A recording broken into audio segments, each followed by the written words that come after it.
Uranyumva? Umuntu wese uri aha ngaho ukeneye guhura n'umugisha w'iby'Imana yavuganye nawe, ngiye kuvuga imfunguzo 3 zaguhuza n'umugisha w'iby'Imana yavuganye nawe.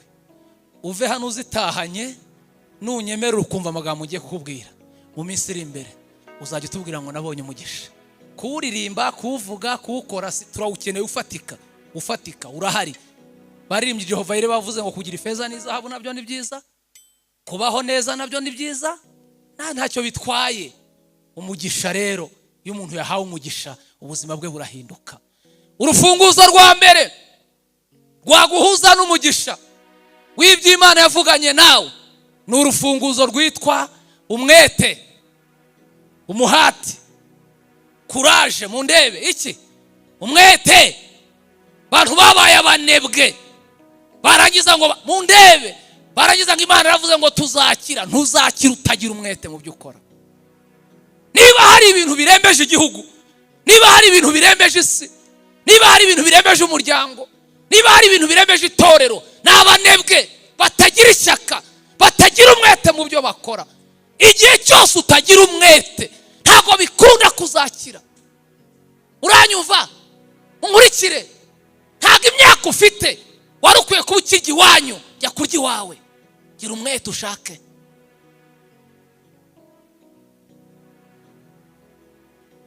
Umwete. Imana ikababwira ngo mwana wanjye, ngo nzaguhera umugisha, ngo nucuruza amandazi ngo nzaguha umugisha. Ukajya gucuruza amandazi 5:00 bayarya ryari? Amandazi bayarya bazindutse. Hano uri umunebwe uri kuryamye, Imana avuze ko izamuhera umugisha mu mandazi, byuka kare. Umwete.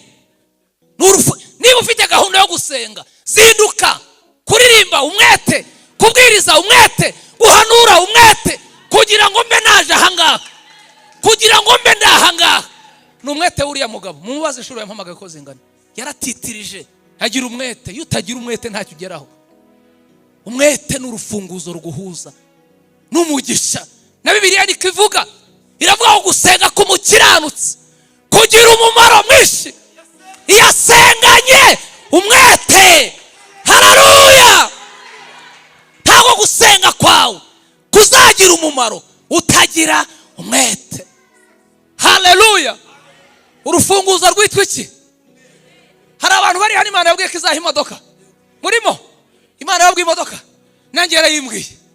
Aho ninde muri Imana yabwiye ko izamuha imodoka, ikambwira ko izamuha n'umushoferi? Narambura ikiganza uwo nguwo murebe. Imana yambwiye ngo izamuha imodoka, ariko igitangaza ntigeze imbwira ko izamuha umushoferi.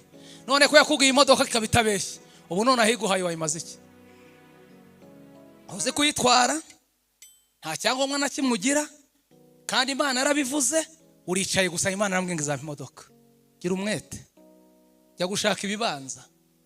Hari ibibanza kugira ngo utware imodoka. Umwete. Iki? Nanjye yarambwiye ngo izamuha imodoka. Mumva agashyarero kambayeho. Yabimbwiye inshuro nyinshi, maze kubimbwiye inshuro zirenze nkenye. Ndavuga nti kandi wabona Imana yimpaye, reka njye kwiga amategeko y'umuhanda. Si yabanza njya kwiga amategeko y'umuhanda provisoire ku Muhima muri Eto Ekore. Ngeze muri Eto Ekore sanga biga ibintu cyoroshye by'abana, ngo imirongo ngo miremire, ngo imirongo ngo icagaguye, nkunda kubroka ndabishobora. Iyo bintu ni ngo amanota ngo 12 ngo umuntu ngabona ngo provisoire. Ndavuga ngo 12 koko nayabura. Ndiga ukwezi kose ngo imirongo ngo iki cyapa ngo kivuga iki, ngo imyaka 18 ngo batwara ibiki. Akagira Imana mwe, ibi koko ninde utabitsinda? Ukwezi gushize mwarimu arambwira ngo tugusabire kode ujye kuri polisi gukora ikizami. Ni musabire kode. Arangije asabira kode. Amaze kusabira kode, ni munde bahangaha. Ndagenda njya kuri polisi ku Muhima, bampereza mashini, shyiramo kode, mbona ibibazo ngomba gukora biraje. Nkiritse ku bibazo sanga bya bindi byose batwigishije nibyo byaje, ngo imirongo ngo icagaguye, ngo imirongo miremire, ngo imodoka ngo ndakora.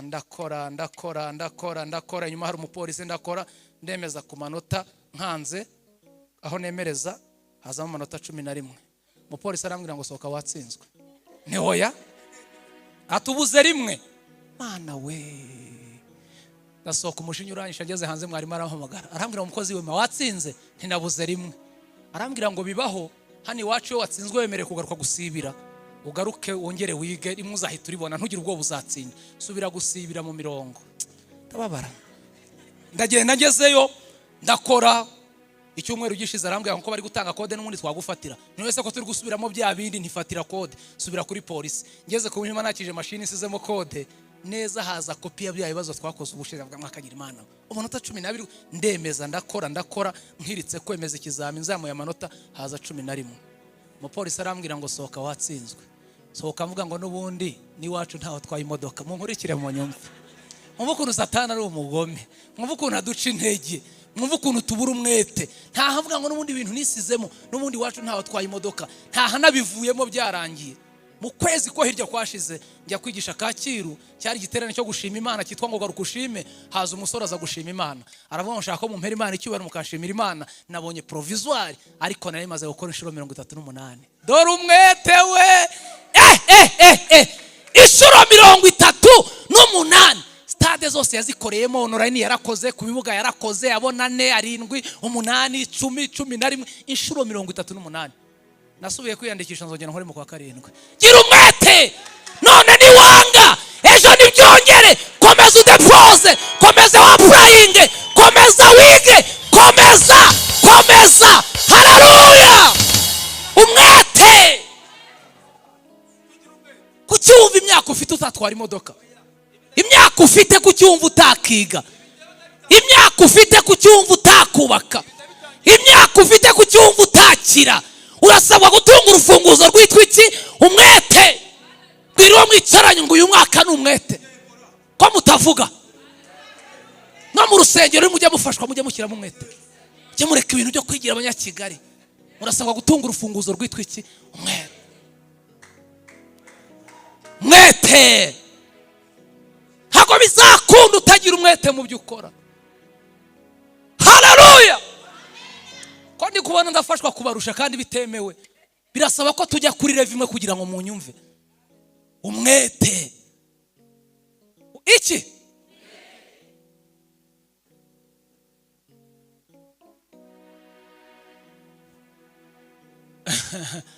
Umwete. Abantu bose bafite gahunda yo kuvuga ngo ntibazaba i Kigali n'abanebwe. Nta munyamwete utaba i Kigali. Abaha base bakurusha iki? Bafite amaboko 4. Kucyumva utaba i Kigali. Uri kugira ngo gushaka ngo ibibanza ngo mu majyaruguru genda. Ntago intege nke ufite ntago zagutuza i Kigali. Urasabwa gutunga urufunguzo rwitwa umwete. Systeme no kuryama dutinze tukabyuka kare. Gahunda ni ukuvuduka. Materaniro yihuta, ndirimbo zihuta, uhanuzi bwihuta. Ibintu byose turasabwa gushyira umwete mu byo dukora. Haleluya! Umwete. Nagiye kwiga nkuze. Nagiye kuri kaminuza nkuze. Nagiye kwiga narashatse. Njya kwiga ngira madamu nte ufite diplome ya AD nanjye ndi ibisizi diplome zizatubesha muri uyu mujyi ntekanye kuri kaminuza. Hambwa atari ko sheri umwana ariga nawe ugiye kwiga kukuze wabiretse niho yantereka ngiyeyo. Ngiye nafite ubwoba ko nzasanga ari ngiye mukuru uriyo. Njya kagugod mission mu kigo cy'abakoreye. Ngezeyo sanga ningiye muto. Sanga abasaza b'imvi, sanga abasaza bafite impara. Tavuga ni Yesu we. Ntiburya se n'abasaza basema umwete. Ngira ibyago banyicaza hagati y'abasaza babiri. Bakajya basinzirira rimwe. Turi ku rufunguzo rwitwa umwete. Munkurikire neza. Bakajya basinzirira rimwe turi kwiga. Umunsi umwe barasinzira. Nko muyibu umusore namubwira nti muze kuri gusinzira. Profeseri natanga ikizami ko nta maguru ajya atanga. Uzasubiza iki? Arambwira ati wa mwana we. Uretse amasezerano mfite kwiga ushaje si ikintu. Ati kare gatotsi nandi kumva karyoshye. Ndambwira nese ko bambwiye ko ufite amafaranga ya pansi y'ujye uhembwa. Wabiretse uri kurwana n'iki? Arambwira ngo Imana yambwiye ko nzaba dogiteri. None hari umuntu waba dogiteri atarize. Ati ninshaka nzajya nze sinzirire hano ariko byanga bikunda ibintu Imana yavuze bizasohore. Umva ijambo yambwiye ryantangaje. Yarambwiye turacyari muto ukomeza ukanyakanye ntucike intege aho kugira ngo upfe wambaye isengeri uzapfa wambaye karuvati. God. Biraharanirwa. Nutagira umwete ntago uzagera ku by'Imana yavuze. Haleluya! Haleluya! 12 itangiriro. Hajya havuga ngo Imana ibwira Abrahamu, iramubwira ngo va mu gihugu cyaso ujye mu gihugu nzakwereka. Yamubwiye ibintu 7 naratangaye. Yaramubwiye ngo nzogeza izina ryawe munkurikire. Irangije aramubwira ngo nzaguha umugisha. Ese muranyumva? Iramubwira ngo uzaba umugisha. iramubwira ngo muri wowe nimwe amahanga yose yo mu isi azaherwa iki? Uyu mugisha wa Aburahamu warantangaje. Aburahamu yarakwiye umugisha, niwe mugabo wahagurutse atazi yajya. Umwete abwira umugore ngo duhaguruke, iravuze kandi bivuze izahita ujyana. Ahagurukana n'umugore bajya i Kanani, mu ndebe mwese bageze i Kanani aho Imana yavuze. Nyuma y'imyaka 90 Imana ntitewe ubwoba n'imyaka ufite, shyiramo umwete. Ko imyaka ngo yo gukira yararenze, ningahe se bakirira kuri ingahe? Ibintu mwisizemo nibiki? Ngo ngiye gupfa, ugiye gupfa? Nta masezerano ufite, urapfa nyine. Nyuma y'imyaka 90 Imana itabeshya ireba umwete wa Aburahamu, ireba umwete wa Sara. Sara asama inda, imyaka yararenze, abyara umuhungu w'umugisha amwita Isaka. Isaka abyara Yakobo na Esau. Yakobo abyara abana 12. Mu bana 12 ba Yakobo harimo umwana wa 4 witwaga Yuda. Yabyaye impanga, abyara Peresi na Zera. Peresi yabyaye Hesironi. Hesironi abyara Ramu. Ramu abyara Aminadabu. Aminadabu abyara Nahashoni. Nahashoni abyara Salomoni. Salomoni abyara Bowazi. Bowazi abyara Obedi. Obedi abyara Yesayi. Yesayi abyara Dawidi. Dawidi abyara Salomo. Salomo abyara Rehobowamu. Rehobowamu abyara Abiya. Abiya abyara Asa. Asa abyara Yehoshafati. Yehoshafati abyara Yoramu. Yoramu abyara Uziya. Uziya abyara Yotamu. Yotamu abyara Ahazi. Ahazi abyara Ezekiya. Ezekiya abyara Manase. Manase abyara Amoni. Amoni abyara Yosiya. Yosiya abyara Yekoniya. Yekoniya abyara Sharutiyeli. Sharutiyeli abyara Zerubabeli. Zerubabeli abyara Abihudi. Abihudi abyara Yakimu. Yakimu abyara Azori. Azori abyara Sadoki. Sadoki abyara Elihudi. Elihudi abyara Eliyazari. Eliyazari abyara Matani. Matani abyara Yakobo. Yakobo abyara Yosefu. Yosefu aramagiza Mariya. Mariya samida y'Umwuka Wera. Mariya abyara Yesu. Yesu, Yesu, Yesu aboneka. Haleluya. Nari ngiye kuririmba kambire kumuka wo kuririmba warumfashe. Nari ngiye kuvuga ngo yaratwimanya, ariko Yesu ni mwiza ngo akagira Imana. Yesu aboneka nk'umutambi, aboneka nk'igitambo, aboneka turutse mu mwete wa Aburahamu na Sara. Nugira umwete kuri wowe hazakomoka ikintu kidasanzwe. Ko kuzarinda upfa n'izina ryawe ritazwe. Nta n'inzu banditseho ngo She Manuel, She Claude, She Maria, She Rosa. Usi kuko nutagira umwete n'indu uzakwandika. Wenda nubwo ndi kugenda saza, ariko mfite akantu gatoya nibura ntaga abantu bazavuga. Mfite agakobwa kitwa Beni k'imyaka 10 kavuga butumwa. Bajya banyita Papa Beni, nibura nzatahira ko ngako. Nagize umwete ndashaka mbona Beni. Naho uri gukanuye gusa. Gira umwete. Va mu mikino. Urasabwa gutunga urufunguzo rwitwa iki? Umwete. Hari ibigomba kugabanuka mu buzima, ariko uzi umwete muri gushyira mu bintu udafite umumaro. Bo bifite umumaro wenda bitewe n'inyungu mukeneye, ariko ni gutangazwa n'abakristo, ni gutangazwa n'abarokore. Mbega umwete mwa Mariya mu byisi we. Blood shower, baby shower, ivi shower, diririri. Mbega umwete, mbega umwete. Niko mwakagira Imana. Ibyisi byatwaye abantu. Mwanya wo gusenga washize, mwanya wo kuririmba wabuze, ahubwo abantu bafite umwete mu bintu ntazi ibyo ari byo. Urasabwa gutunga urufunguzo rwitwa iki? Iki? Umwete. Urwo ni urufunguzo rwa mbere ruzaguhuza n'umugisha w'iby'Imana yavuganye nawe. Nimuvuga ngo amen. Urumura rwumvise? Urufunguzo rwitwa umwete murarwumvise? Mukobwa ufite umwete ashobora kugurira umusore ifi, ariko umukobwa udafite umwete no kwirirwa ry'amafi y'abasore bazagusuzugura wowe. Kwere gusabiriza wamaye bando, wamaye mitiyu. Gira umwete, va mu mikino. Umwete. Ese muri kunyumva? Cyangwa nabazana ibintu udashaka? Birumvikana? Mushumbi igihe cyose uzatunga abakristo batagira umwete mu byo bakora, nta itorero ryagera hahehe. Cyane dufite tuyoboye abanebwe, turasengana n'abanebwe. Niba ufashe umunsi wo kuwa 4 ukavuga kuwa 4 nzasenga, kuwa 5 ucuruza, kandi byose ubishyire mu mwete. Usengana umwete, ucuruzanye umwete, ibintu byose ukoze ushyire mu mwete, Imana izaguhereza umugisha. Kiki nkiveho ariko bitumye nibuka abigishwa ba Yesu 21 muri Yohana bajya ku nyanja kuroba. Munkurikire, bajya ku nyanja kuroba. Barobye ryari? Nijoro cyangwa ku manywa? Cyangwa ntago musoma Bibiliya? Barobye nijoro kuko nta uroba ku manywa. Bakesheje ijoro cyangwa batashye mu ijoro hagati? Ryarakeye. Bafashe izingana iki? Iko ijambo ryitwa umwete. Ariko abo bagabo bagize umwete mwaka. Nawe utekereze kujya mu nyanja kuroba ugakesha ijoro. Bateye inshundura kane. Bateye amaturane. Ubundi ngo bateraga rimwe bagakurura bagatoragura amafi yafashwe. Bo bateye ituru ya mbere bakuruye basanga nta n'igikeri kirimo. Ntibacika intege bagira umwete barongera baraterera. Bakuruye basanga n'ubundi nta cyaje. Saa 8 z'ijoro barongera baratera. Bakuruye gatatu. Saa 10 z'urukerera basanga nta kintu kirimo. Batereye kane basanga n'ubundi nta kintu kirimo. Ijoro riberakeye. Ijuru rirabareba. Yavuga ritaba abantu bagize umwete. Ntibatahiraho nijoro bakesheje ngo babona Yesu abagezeho. Arabwira ngo mbese bana banjye hari ikintu mwabonye? Baramubwira ngo twakesheje ijoro turoba ntacyo twafashe. Arababwira ngo nimuterere inshundura imuhengeri, muterere irindi rimwe. Umwete mwagize ijoro mwakesheje ntago mwatahiraho, nimwongere irindi rimwe. Ngo batera irindi rimwe. Bakuruye ngo bafata amafi manini 153 ku murongo wa 11 21 muri Yohana. Ngo bakuruye ngo bafata amafi manini 153. Ndagira ngo utangarize nutereta i Kigali bikanga jya Nyamagabe n'ibyanga jya Nyagatare, Nyagatare n'ibyanga jya Bugande. Terera inshundura va mu bintu by'imikino. Urasaba gutunga urufunguzo rwitwa iki? Umwete. Akakumvikanya? Haleluya.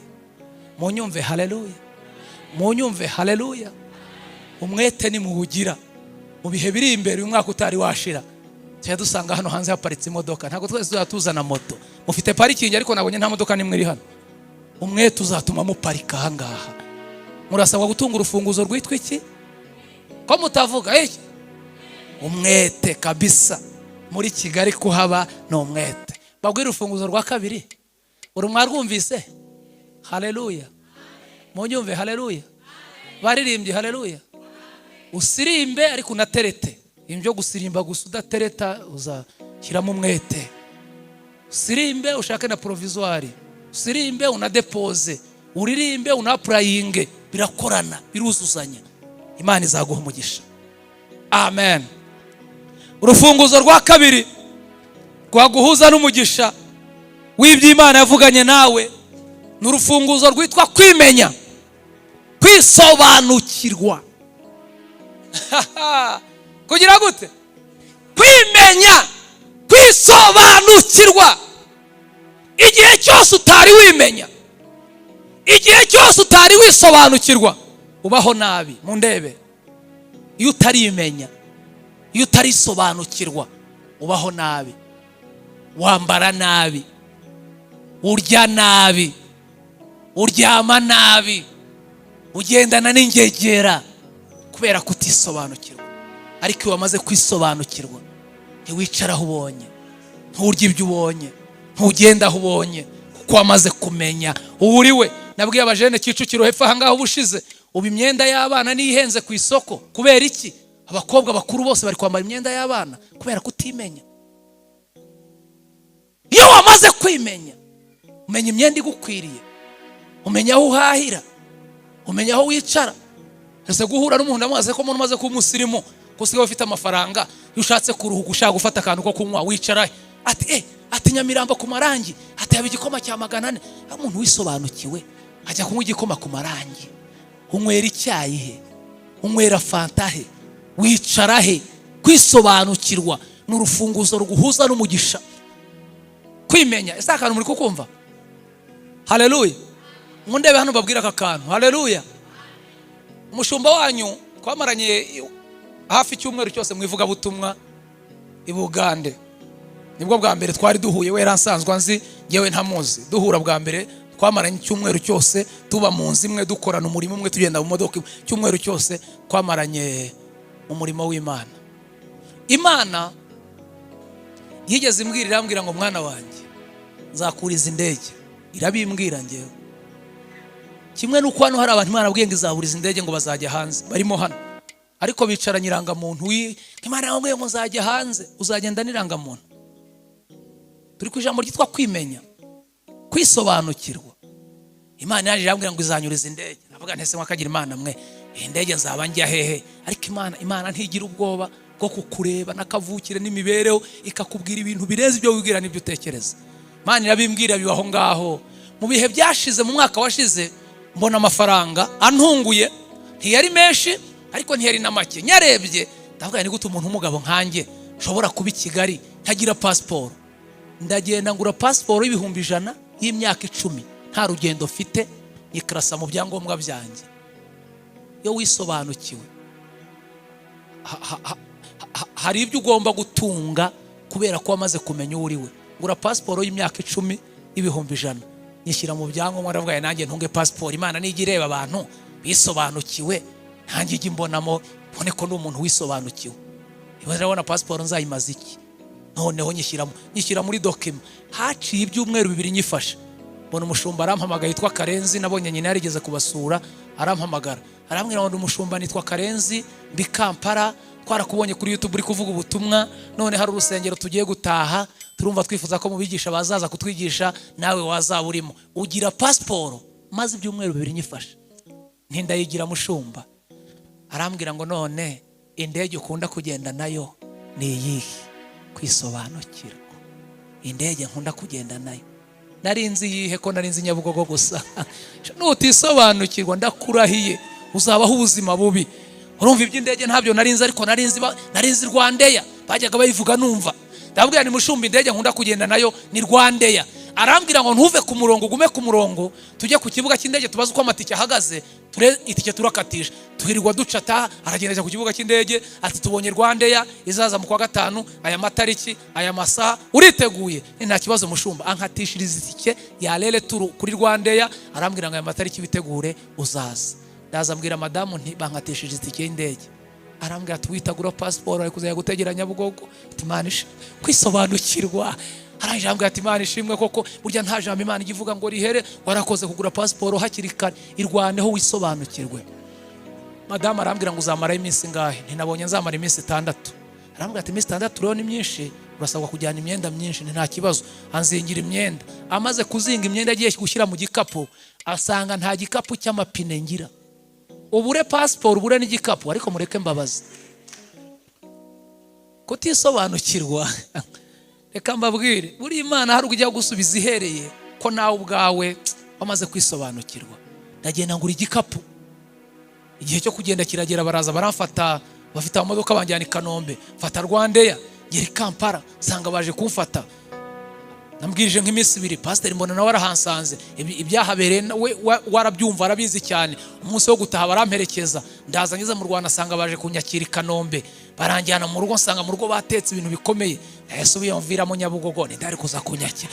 Kwisobanukirwa n'urufunguzo rwaguhuza n'umugisha w'ibyo Imana yavuganye nawe. Namaze ibyumweru 2 mvuye i Kampala, ndi mu Rwanda nicaye mu rugo, mbona telefone irampamagaye, ndebye mbona ni code y'u Burundi, ndayitaba. Umuntu arambwira ngo n'umushumba nyoboye itoro hano mu Ngagari Burundi, tujya tukurikira tubona umukozi w'Imana, dushaka gutumira ukaza kutubwiriza ubutumwa hano i Bujumbura, niwe turashaka kubabaza rwose indege mukunda kugenda nayo ni iyihe? Bye bye Nyabugogo. Bye bye Nyabugogo. Nutisobanukirwa uzahora Nyabugogo. Urasabwa kwimenya ukisobanukirwa, kuko numara kwimenya Imana izamenya ikigukwiye.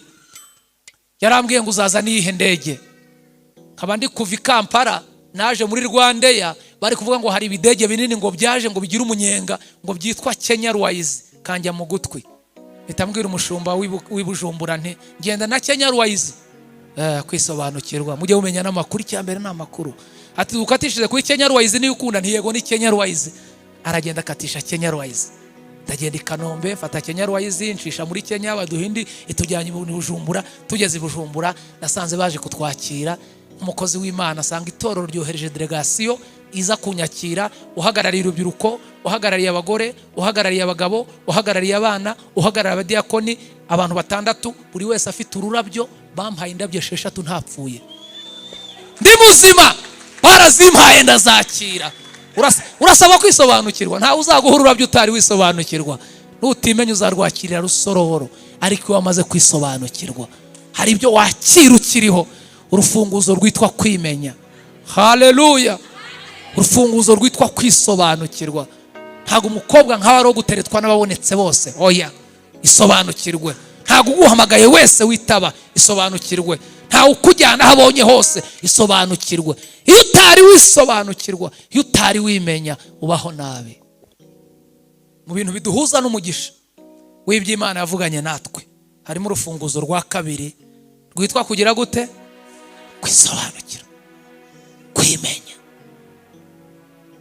Abakozi b'Imana, abantu b'Imana, sinibaza impamvu ariko twebwe usanga tutisobanukiwe.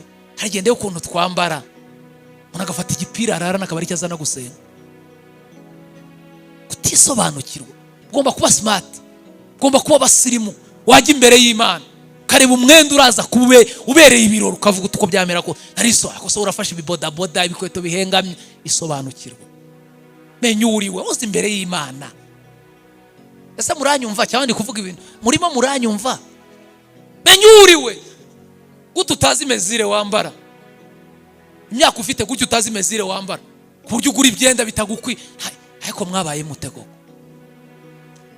Iyo wamaze kwisobanukirwa, umenya aho uhahira, umenya ibyo wambara, umenya ibyo urya, umenya aho wicara. Ejo bundi abantu bakoze groupe banshiramo baravuga ngo dukine kakawete. Ntabwo nari nzi ibya kakawete ibyo ari byo bitewe naho navukiye. Dukina kakawete. Tumaze gukina kakawete, fata agapapuro ntomboye, mbonaho umuntu ntomboye, mbona ni umuntu nari nsanzwe nkunda w'umuhanuzi. Ndaseka setse ngafata ntya. Umudamu wari ndi ruhanda azayiruka nkayishimye arambwira ati utomboye nde? Ndavuga ntibavuze ko nta muntu uvuga umuntu atomboye wiza kwica kakawete. Ndakabika. Aranje arambwira ati wanze kumbwira utomboye ntago mukubwiye. Ahita ambwira ati nanjye se nkubwira uwo natomboye nta kibazo tubyihoreye bavuze ko ari ibanga. Arambwira ati nubwo utamumbwiye nyeshaho kumara amatsiko, si wowe natomboye. Kandi kuba nta gutomboye ngiye ndanabishimira Imana. Mu biyo ngutombora nari kuzaguha iki? Komba mbona wambara ibintu bihenze. Ndavuga ndi kwisobanukirwa. Ntago yampa biswi. Iyo tisobanukiwe bagufungira biswi, bagufungira ikintu cy'igishabarara kiri aho ngaho. Kubera ko ariko iyo wamaze kwisobanukirwa, ugiye kuguha gift arabanza akabitekerezaho, kavuga ngo uyu muntu namuha iki. Ariko utisobanukiwe ugiye kuguha igishinwa, guha igikweto kijya. Isobanukirwe. Gera ku rwego wisobanukirwa. Haleluya. Gera ku rwego wimenya. Umuntu najya kukugurira icyayi amenya hakujyana. Urufunguzo rwitwa kwisobanukirwa. Nimuvuga ngo amen. Mvuga rwa gatatu kwihute. Urufunguzo rwa gatatu rwagufasha guhura n'umugisha w'Imana avuganye nawe. Sinyigisha birajyamo, birimo birumvikana.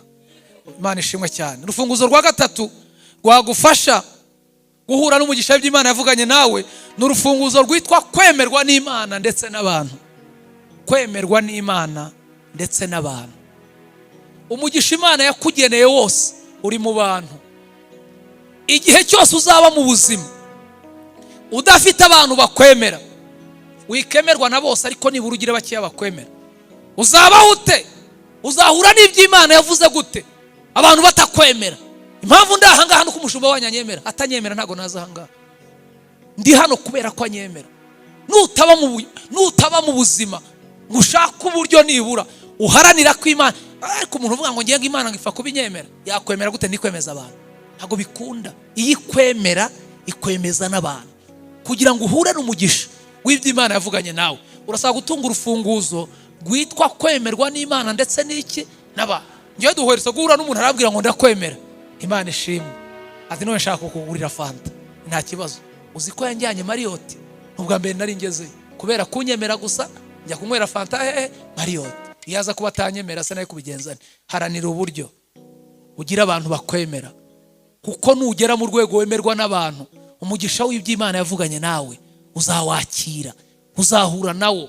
Uba mu buzima wigunga, gerageza ushaka abantu kandi nawe ugira abo wemera. Muranyumva? Nawe ugira abo wemera. Kuko birivuga ko ibyo ushaka abantu bakugirira nibyo nawe ugomba kubagirira. Emera abantu nabo bakwemera, uzahura n'umugisha. Irivuga umuhungu witwa Daniel. Daniel yemewe n'abantu. Baragenda babwira umwami baramubwira ngo ku ngoma ya so hari umwana w'umuhungu wajyaga asobanura inzozi. Daniyeli aje, umwami amurebye 5:14 aramubwira ngo numvise bakuvuga. Abantu bavuze ko umwuka w'Imana aba muri wowe, abantu bazagutangira amakuru. Urwo ni urufunguzo rwa gatatu uzaguhuza n'iby'Imana yavuganye nawe. Urufunguzo rwa kane, kankorereze imeni ihute. Urufunguzo rwa kane rwaguhuza n'umugisha w'iby'Imana yavuganye nawe ni urufunguzo rwitwa imyanzuro wifatira, ibyemezo ufatira ubuzima bwawe wowe ubwawe. Muranyumva? Mundebe, ibyemezo, imyanzuro ufatira ubuzima bwawe izaguhuza n'umugisha w'iby'Imana yavuganye nawe. Utari wagera ku rwego wicara ngo wumve ko wakira, ufata icyemezo cyo gukira. Gukira kwibifatika ni imyanzuro ufata. Fata umwanzuro uvuga uti uyu mwaka zaba ntahi wanjye, uyu mwaka zaba ntwara imodoka, uyu mwaka zaba mbonye diplome. Wowe fata icyemezo, nimuvuge ngo amen. Ntago nabona umwanya mbabwira uburyo nafashe icyemezo cyo kurambagiza ngewe njya gushaka. Nafashe icyemezo, fata umwanzuro, ndavuga ngo uyu mwaka ngiye n'itariki nayisizeho n'ukwezi nyishyiraho, ndavuga mu kwezi kwa gatanu ku itariki 19 2012 nzashaka. Icyo cyemezo fata umwanzuro, jya kurambagiza nta gitandiye mujya mwirirwa bavuga ngo ntagira konte. Iyo ufashe icyemezo Imana ishyikira imyanzuro wafashe. Ko ngiye nagiye kurambagiza, ndibuka igihe kimwe madamu abantu baramuhamagara ngo atari kumugabo muzabana, wamubajije icyo agira ko inama z'ubukozi zigiye gutangira, wazamubajije icyo agira mutazakorwa n'isoni. Turi mu Nyabugogo muri restaurant yitwa Umucyo tumaze kurya, arambwira atari ko sheri mu buzima busanzwe ugira iki? Numva icyo yakiramanutse. Nabwo yani ngubwije ukuri umukozi w'Imana, mu buzima busanzwe ngira Bibiliya. Kandi niyo nagiraga ntago namubeshye. Bari mu nama baramubaza ngo se umugabo wawe yakubwiye ko agira iki? Ati umugabo wanjye yambwiye ko agira Bibiliya. Mu nama ngo baraseka. Umwe aravuga atari ko Jean we uragowe. Bibiliya muse muzajya murya ibyakozwe n'intumwa, muzajya murya Matayo, muzajya murya Yohana. Ariko mwanzuro nafashe, icyemezo nafashe, Imana iragishyigikira. Imyaka 12 irashize. Ese mugira ngo turya Matayo, turya ibirayi, turya ifiriti, turya neza iwacu? Byatewe n'icyemezo n'umwanzuro nafashe. Nuguma mu buzima nk'ubwo ngubwo ukarindira ko uzafatirwa ibyemezo n'abandi bantu, ntacyo uzageraho. Birasaba ko wowe ubwawe uba responsable w'ubuzima bwawe. Inzara yateye Samariya, ababemba inzara ibariye, baravuga ariko bavuze ko ibyo kurya mu murwa bihari. Bafata icyemezo, baravuga ngo ntago inzara twicira ahangaha. Barahaguruka batera intambwe. Imana iravuga ngo iki cyemezo bafashe ndabashyigikira. Intambwe bateye ngo bageze mu murwa w'Isamariya babumvise ngo bumva ni nka burendezi bateye, bati ibyo kurya bariruka. Icyemezo bafashe cyabahuje n'ibiryo.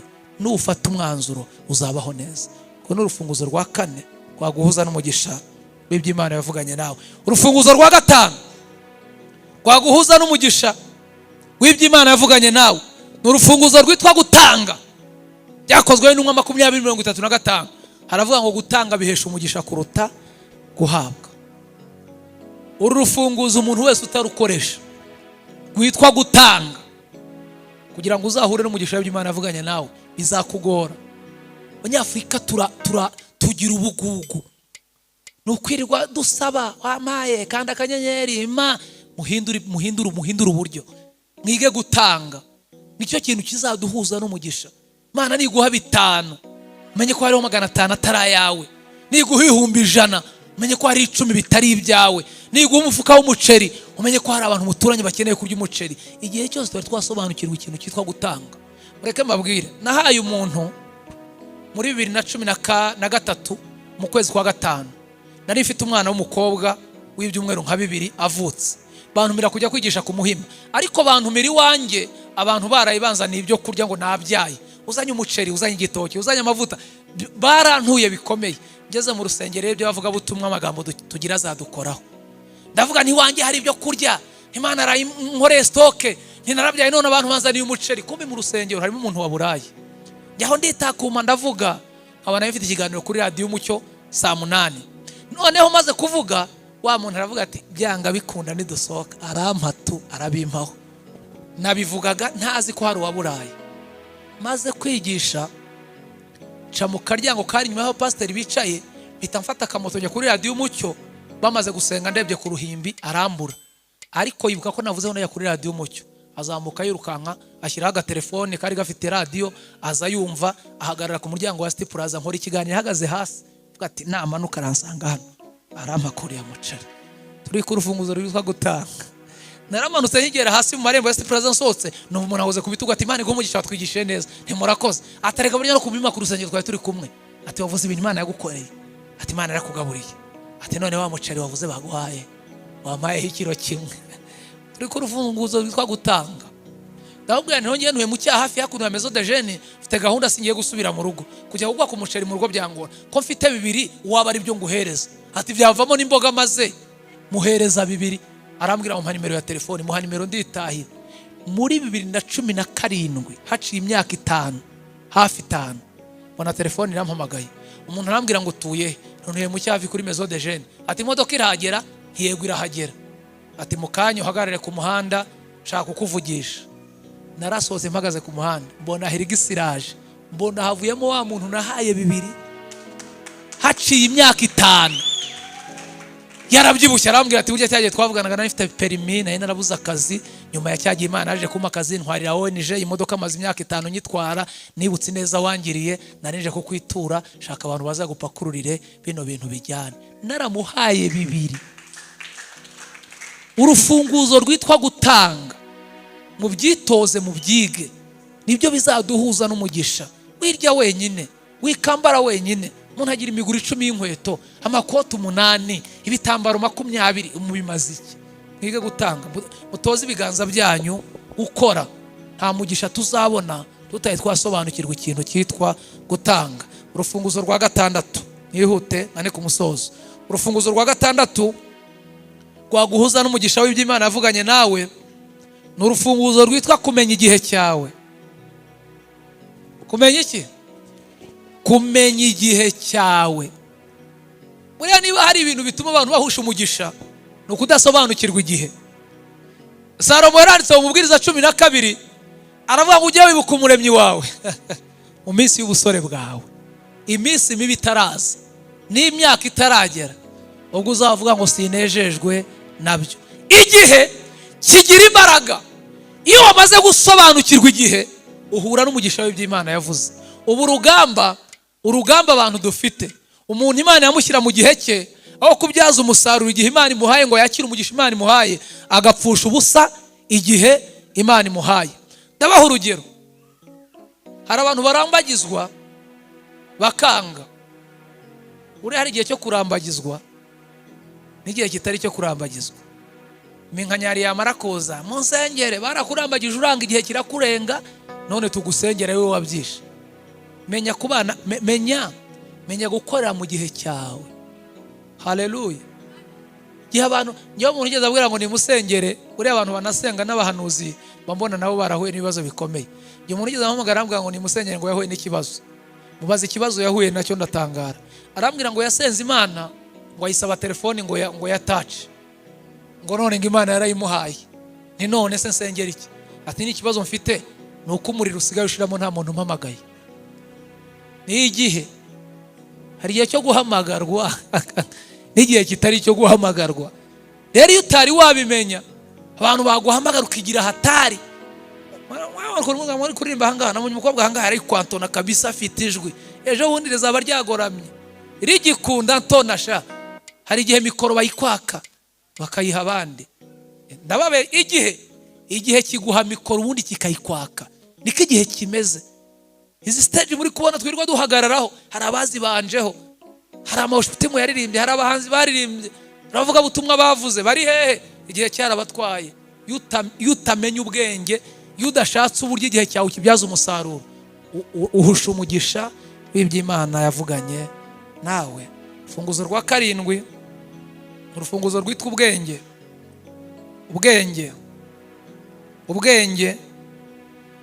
n'urufunguzo ruguhuza n'umugisha w'iby'Imana yavuganye nawe reka barirwo nanasorezaho ubwenge ubutandukanye n'ubumenyi dufite abantu bafite ubumenyi ariko ubwenge buva ku Mana ugasanga kenshi ntabwo mu ndebe z'umuhanuzi genda muzi muhanuzi ndamuzi Imana namubwiye ngo nzaguha ikibanza kandi nzakikubakira ndi Imana irabivuga hari ubwo tubwira ariko twabura ubwenge ugasanga bibaye ibibazo asengera umuntu amubwira ngo mbonye Imana ikuriza indege kandi uzatunga amafaranga atari amanyarwanda amadolari aragenda uwo yahanuriye yahise yurira indege aragenda agiye i Burayi, ageze yarakira. Nyuma y'imyaka 5 bibuka umuhanuzi wamuhanuriye, ashaka nimero yo kuri YouTube, byaroroshye barayibonye, baratangira gucataza no kumuhamagara.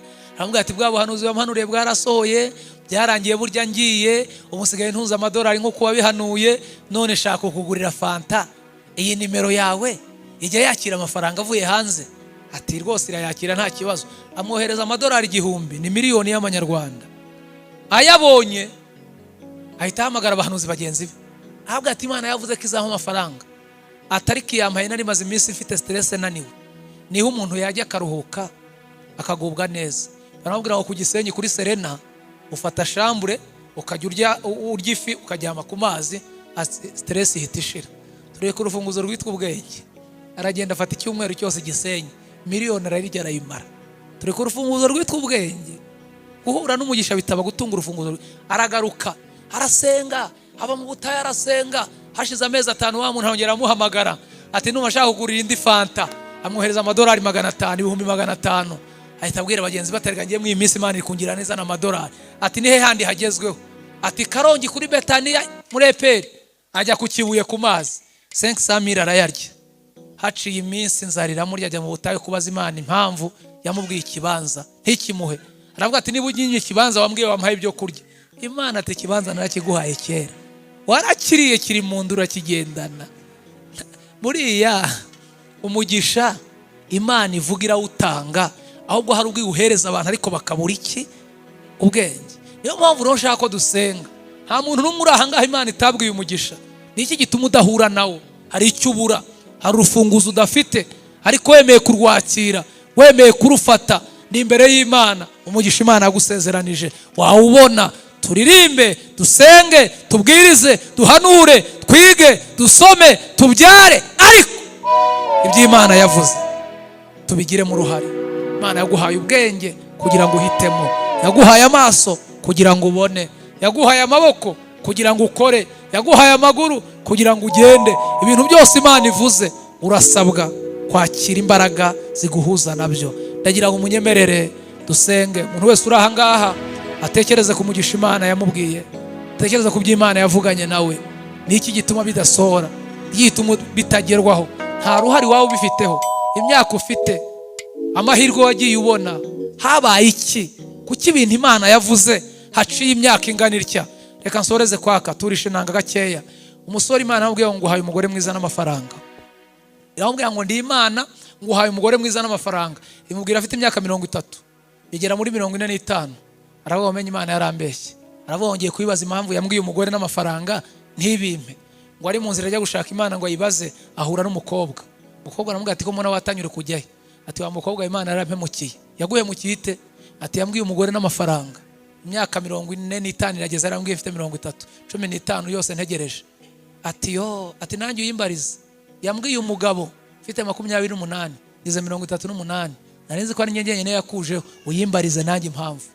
Ngo ageze hirya ahura n'igiti giteye hejuru y'amazi cyumye. Kiramubwira ngo ugiye he?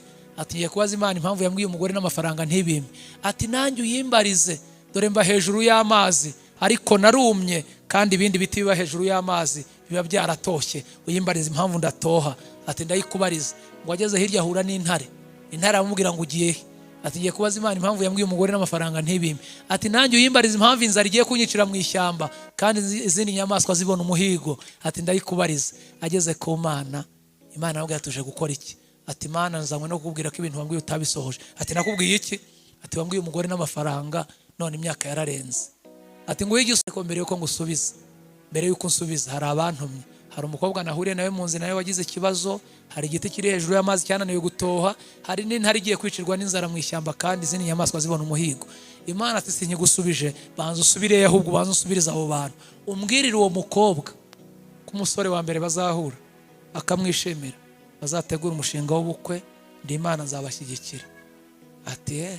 Ati naho igiti atuzakibwire ko mu mizi yacyo harimo amabuye y'agaciro yabujije imizi gushora mu mazi, kizashaka umukena yacukura yatwara kire nacyo gitohe. Ati naho intare uzayibwire ko umuntu izabona kabiri mu maso yayo atagira ubwenge izamurye. Araza ageze ku mukobwa, umukobwa ati Imana yakubwiye ngo iki? Imana yambwiye ko umusore wa mbere uzabona ukamwishimira muzakundana Imana izabakorera ubukwe. Umukobwa ati buryo wa munsi wa mbere tugitandukana umutima wari wabaye amakara numvishe nagukunze warese tukibanira. Umusore ati Imana numye ku giti ngiye kwirirwa ndi ku bintu by'abakobwa. Abataye umukobwa ngo agiye ku giti. Mwa basore mwe nimuve ku biti dore abakobwa mugira ubwenge. Nose Imana ahubwo ngo ukoreye ubukwe aho kurambagiza ukajya mu ishyamba ngo ugiye gushaka abagore bari mu ishyamba. Swara abantu mu butayu ngo gushaka y'abagore nta bariyo bari hano. Ageze ku giti ati Imana yakubwiye ngo iki? Ati wa giti we n'uburi bwenge Imana izakureka. Ati Imana yambwiye ko mu mizi yawe harimo amabuye ya zahabu menshi niyatuma udatoha. Shaka umukene yacukura yakurema agurisha kire nawe ubeho. Igiti kitiko ndi kubona inkweto zagutambamiyeho wayacukuye ukayatwara ukayagurisha ugakira nanjye nkabaho. Ati ngiye Imana numye ku ntare ntabyo kwirirwa nshukura amabuye y'agaciro. Ajya ku ntare intare imurebye aho ngaho ati none Imana yakubwiye ngo iki? Ati wa ntare we nutagira ubwenge inzara izakwica. Imana yambwiye ngo nkubwire ko umuntu uzabona mu maso yawe kabiri aza ankutagira ubwenge uzamurye n'umuhigo wawe. Intare ati ntiwancika. Intare iramufata igira ite none se umugisha ntiyari yahuye nawo si ubwenge yabuze. Umukobwa yahuye nawe aramuta amabuye yazahabu yacaragenda yishyira intare. Ndagira ngo utangarize ko umugisha Imana yakubwiye urahari. Urasaba gutunga urufunguzo rwitwa iki? Ubwenge. Muranyemerera dusenge izi funguzo tuzisabe? Murazishaka? Tubwire Imana duhereze umwete mu byo dukora. Tubwire Imana duhe kwimenya no kwisobanukirwa. Tumenye kwifatira ibyemezo. Murumva twasenga aya masengesho? Murabyifuza? Ngaho nimuhaguruke. Kwinginga umushumba tambuke yegere hano hino dufashe mu uyu mwanya. Tubwire Imana ngo dukeneye guhura n'umugisha w'ibyo Imana yavuganye natwe.